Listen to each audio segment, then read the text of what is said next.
بسم الله الرحمن الرحیم.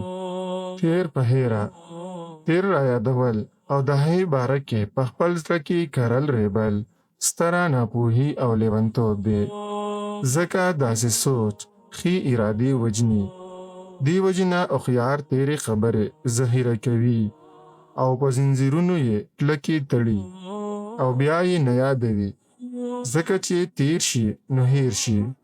پوهان وایي د تیرو خبرو په یادولو پریشانه کېدل بې ګټې دي، ځکه مړي را ژوندي کول، لمر بیرته مشرق ته او ماشوم د مور ګېډې ته ستنول، شوده بیرته تیونو ته، اوښکې بیرته سترګو ته ستنول ستاسو د وس خبره نه ده.